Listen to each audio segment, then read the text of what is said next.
What in heaven's name did you hit her for? How many times do I have to tell you I didn't strike her? I never harmed her. She has a broken arm, hasn't she? Maybe so, but it has nothing to do with me. You're finished. You know that. I am not finished. Confound it, man. My whole career is thrown into this election. Well, what do you propose to do? Pay her the money she asks? £2,000? Don't be ridiculous. Now listen to me, Jeffrey. The party's depending on your seat in the Commons. If that woman makes a public statement that you attacked her and broke her arm, you'll be lucky if you get one vote. And it makes no difference that I happen to be innocent. Not a whit. In your position, an accusation is just as damaging as a conviction. You've got to withdraw. No. Very well. I'll do it for you. I'm going to fight for my very life. I know someone who might help me, even if you won't. You've got 3 days to clear this matter up or get out. On Sunday evening, I'm going to make a statement, one way or the other. I thought you were my campaign manager, not my accuser. 3 days, remember! Marriage bureau. Idiot. So I went to a marriage bureau. She seemed a very charming sort of woman, cultured and good background and all that. Yes, but a marriage bureau?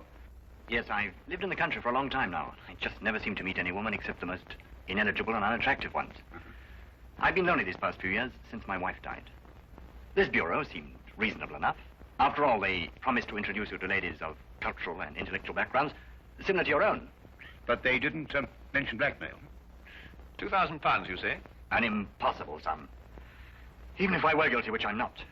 My whole career is at stake, Mr. Holmes. I think it might be a good idea to have a look into this marriage bureau. Don't you agree, Watson?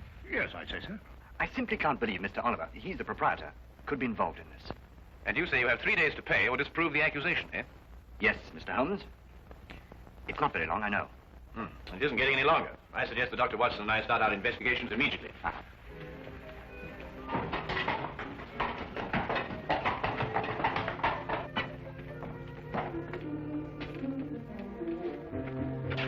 Coward. Oh, no, Holmes, there must be another way of doing this business. We're working against time. This is the only way we can get to the core of the case. Now, listen, Holmes. Now, listen. You go on in, and I'll just wait here. You see, but I'll be here if you need me. You're absolutely no use to me at all out here. Come on. Oh, come on, Watson, come on.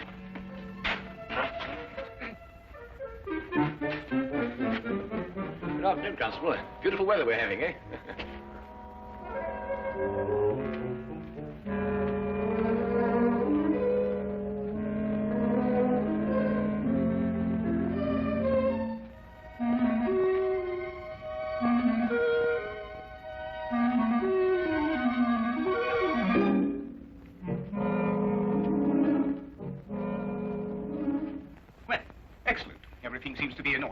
Now, I'm afraid I shall have to put the same questions to you that I put to your friend. I realize they're rather personal, but it's the only way we can be certain that all clients are protected and properly matched. Yes, right, I can understand that. Now, about your financial situation. This is all routine, you understand. Yes, I suppose it is. My personal income is in the vicinity of £3,000 a year. Well, that seems quite ample. That's quite apart from Aunt Agatha. Aunt Agatha? Yeah, she's worth thousands of pounds. Hundreds of thousands. And you're the heir? Next in line. A favorite, too. Well, I have been since I was... You're very fortunate. A very odd coincidence has occurred today. The very first time it's happened I can remember. But there are two charming ladies here at this very moment who seem to fit perfectly with both your backgrounds.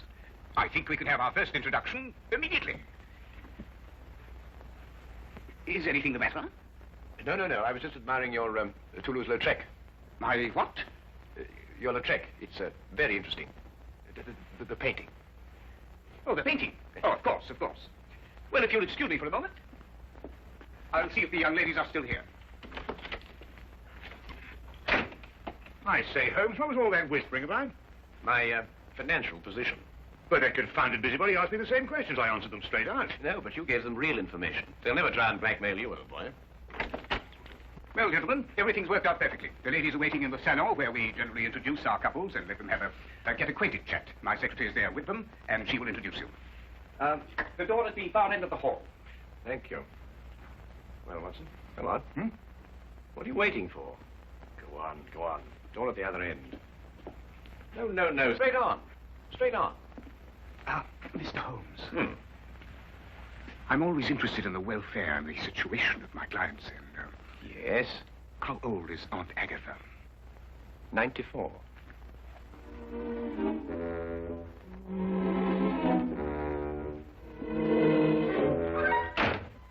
Tell me, Miss... Pamela. Pamela. Oh, that's a charming name, perfectly charming. Tell me, Pamela, do you prefer living in the country or do you like living in London, huh? Oh, I like living in the country then. Do you really? Well, so do I, as a matter of fact. I love the country. The thing I like most about the country, I think, is the early morning ride. Really? Yes. Do you ride? No. Oh, pity.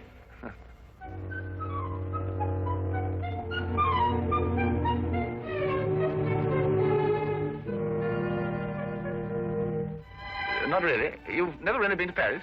No. Oh, you'd adore Paris. My Aunt Agatha always went in September, you know. She said it was quite sinful not to go to Paris at all, without going in the spring. That's very funny. Oh, I'm so sorry. I hope I haven't shocked you. Oh, no, of course not. Oh, good.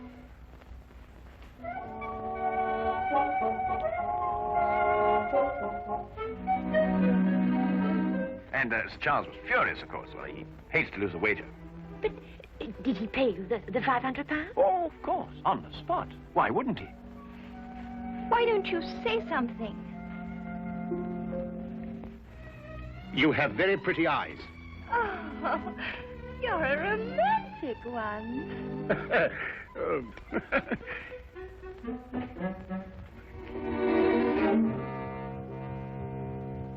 Well, has everyone become acquainted? Oh, we've had ever such a lovely chat, Mr. Oliver. Splendid. It's nearly time for us to close the bureau, so I must ask you to leave in a few moments. But first, in accordance with our policy, I want to encourage all of you to know each other. Might I, for instance, suggest that all of you have tea together tomorrow, and then perhaps go to the theatre. That is, of course, if it suits everyone's convenience. Oh, that would be lovely. Oh, yes, let's. Oh, yes, perfectly delightful. Excellent. Well, I will allow you some minutes to make your preparations, and then I'm afraid we must close the office.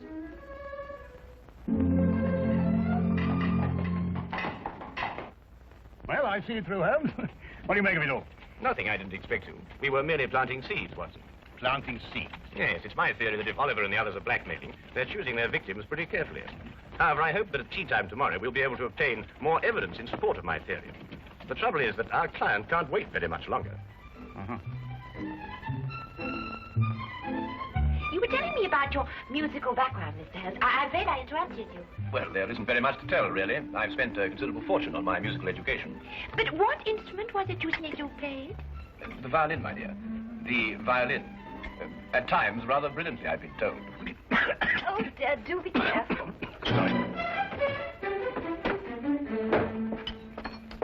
Followed you this time. Oh, Charlie. Oh, no, Charlie. I beg your pardon? Oh, no, don't. Stay out of it. Don't. Oh. Wait a minute. So, you're the one. Oh, Charlie. What have you done to him? The police. Somebody get the police. He's my husband. This man, this one here. I saw what he did, ma'am. You better not try any more tricks, miss, or the police will soon settle you. But this is outrageous. You don't understand. But it's true. They're married. And he was trying to break them up. I know his type. Here, Constable. There's your man. Holmes, why don't you say something? You can't let anything like this happen to you. We've fallen very neatly into their trap. Don't you agree, Watson?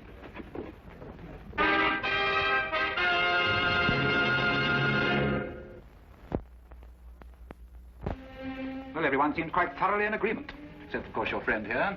These other witnesses are in full accord. And the testimony of the proprietress of the tea shop supports them. But, Inspector, this is absolutely outrageous. Where's Inspector Lestrade? He'll speak for Mr. Holmes. Inspector Lestrade? I'm sorry, it isn't Inspector Lestrade's case. Well, I think we have everything we need now. You'll go. Except, of course, Mr. Holmes. He's under arrest.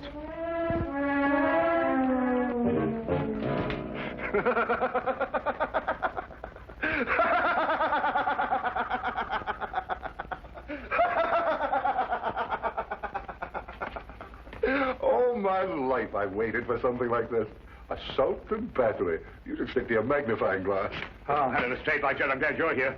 Oh, I was just seeing our more dangerous criminals were properly guarded. You were right, Holmes. Oliver called on me and told me that for £4,000 this case would be quietly dropped. Why, he's insane. He's not insane, wasn't he? Just greedy. No, he's insane. He kept on saying that he was sure Aunt Agatha would fix it. Aunt Agatha, £4,000? What are you talking about? Well, I'm not sure myself. Well, listen, Watson, now that we know where to look, we can take them quickly. Only you've got to let me out of here, Lestrade. Why, what's the matter, Holmes? This is one of our more comfortable jails. Listen, Lestrade, a man's life is involved in this. Geoffrey Bourne, candidate for Parliament. He's been blackmailed by the same group. We can stop them now, only you've got to let me out of here. Well, I didn't know it was serious. This isn't my case. I'll have a word with Mason. He's senior arresting officer in this job. He's the only one who can let you out of here without a court order. I'll see him right away. Well, hurry up, Lestrade. Geoffrey Bourne has only got until 7 o'clock tonight. But you will release Holmes. No, I won't. Now, look here, Mason. I've known Sherlock Holmes for a very long time. I know him as a valuable colleague. If he says this marriage bureau is a fake, if he says they're blackmailers, then undoubtedly they are blackmailers. But there is no case of any kind against the marriage bureau, Lestrade. If one arises, I'll investigate it. But I will not jeopardize my position by taking such a step without cause. As for Mr. Holmes, he has been formally accused, and the number of witnesses more than justify an arrest. All right, Mason. But this is outrageous, Lestrade. Didn't you explain? Everything, Dr. Watson. Right. I'll handle this case myself. You, Dr. Watson? Unless you care to come in and help me. Well, I'll do what I can, of Look, course. Watson, there's only one thing to do. You must break into Oliver's office, go through his private files and everything. There must be further evidence of their activities. Break him? That's against the law. Look, maybe I could get a search warrant. Oh, how soon, Lestrade? Oh, it's a pity this is Sunday. Certainly not before Monday. Not with Mason here. Yes, but look, Geoffrey Bourne only has until 7 o'clock. Yes, but breaking and entering, that's a crime. Have you any idea what the penalty is for that? Yes, if I remember correctly, Thank you very much, Holmes. I'd rather not know. Excuse me.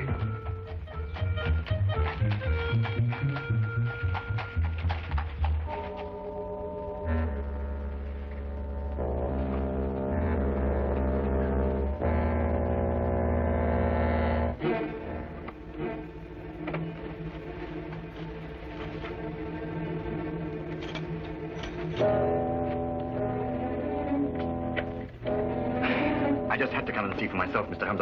I couldn't believe it.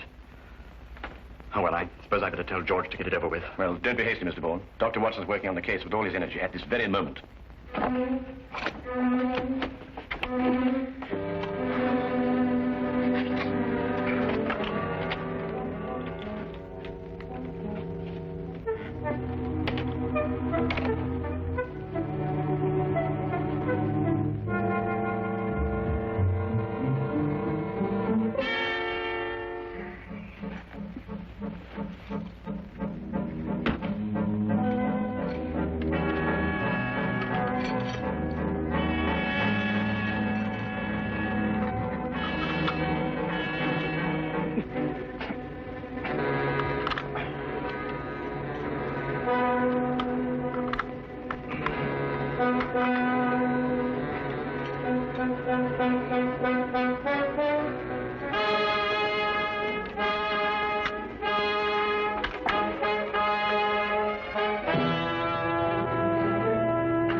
It must be a cylindrical lock with multiple tumblers. And that's quite a different story. Each of the tumblers operates at a different height. It's an absolutely tremendous task, Watson. Well, what are we going to do? Well, there's only one thing for it. Smash the lock, of course. Why, of course. Smash the lock. Lestrade, if you had blackmail records to keep, and they might be dangerous, where would you hide them? Let me see. Well, blackmail's liable to turn into a running game at any time. I suppose you want them to be portable. That's good. That's perfect. I want you to go after Dr. Watson immediately. The office? I couldn't. Tell him to ignore the files. Tell him to take all the paintings down off the walls, open the backs, and tear them apart if necessary. Paintings? Yes, Oliver's office had one wall covered with paintings, mostly Lautrec, and he hadn't even heard of him. Well, neither have I. Oh, go on, hurry, Lestrade. Go on.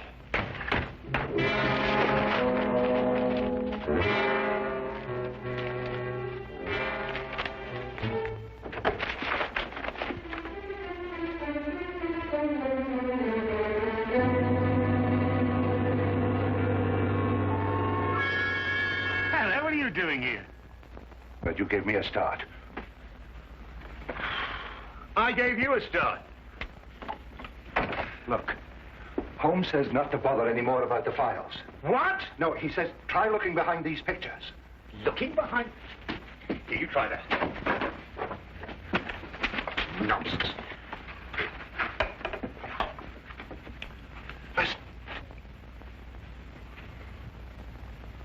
Oh, really, Lestrade. This is nerve-wracking enough without you beginning to hear things. Lestrade. Look. That's it. I just spoke to Mr. Holmes. He said he'd be sure to have something by 6 o'clock. I hope so, Jeff, for your sake. I hope so. Your eyes are not so pretty.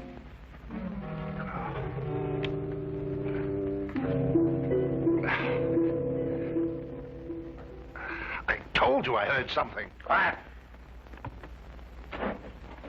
Who's been in the... Oh, good work. His. Who's he? Scotland Yard. Scotland Yard, eh? What are you doing here?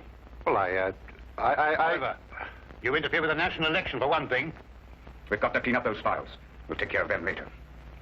Edna, listen to what I'm telling you and see if you can do it right. Stand right here, and if either of them makes a move, scream. Can you do that? Yes, Mr. Oliver. Good. She's awfully stupid, but she can scream.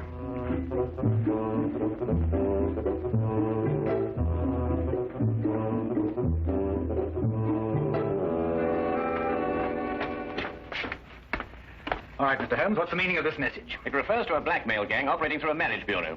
I've heard that accusation before, but so far I've seen no evidence to support it. Inspector Lestrade has evidence? Inspector Lestrade? Yes, he's already set out for the marriage bureau to make a clean arrest of the entire gang. Well, it isn't Inspector Lestrade's case. If he had evidence, he should have brought it to me. Well, I thought of that. Anyway, he went, and according to my calculation, he should have been back by now. However, I think he may have run into some very serious difficulties. There are strict regulations regarding such things. When he gets back here, I'll talk to him. You can do better than that. The day can be yours, you know. What do you mean? Go to the marriage bureau yourself and take charge. After all, it is your case, you know.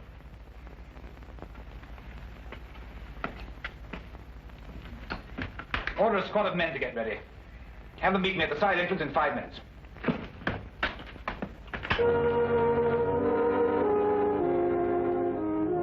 Don't you think she's a pretty girl, Lestrade? What? You know, Lestrade, I'm so surprised that any girl who's so lovely and so intelligent could be kicked around by a cad like Oliver. Do you really think I'm pretty? Oh, yes, from the very first moment I saw you. Yes, Oh, wouldn't you like to sit down? You must be tired standing. Yes. Yeah. You... Yes? You have the most lovely hair. Oh. Really, it's... I wonder... My hands are awfully uncomfortable. If you could be a dear and ease them a little, could you?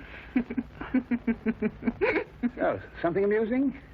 I know I'm stupid, but not that stupid.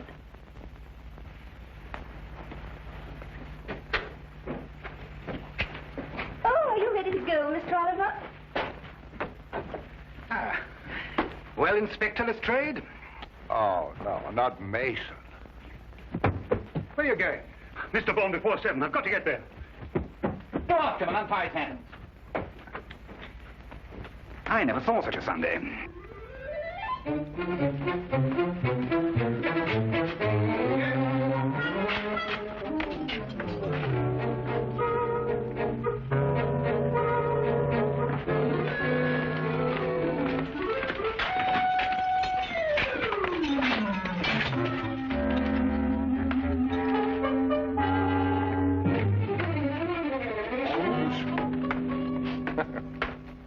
You told Inspector Mason. I know, Lestrade, but I had to get you out of there somehow. I was better off as I was. Well, I considered that, but despite the injury to your pride, you know, it's best that way. I know nothing of the kind. It was only a matter of a few moments before Dr. Watson and I had the situation completely under control. Well, you must tell me the story. In the meantime, now that the criminals have been arrested, please let me out of here. Oh, I'm terribly sorry. But this is Inspector Mason's case. Huh? I couldn't possibly interfere with another colleague's affair. Oh, no. Oh.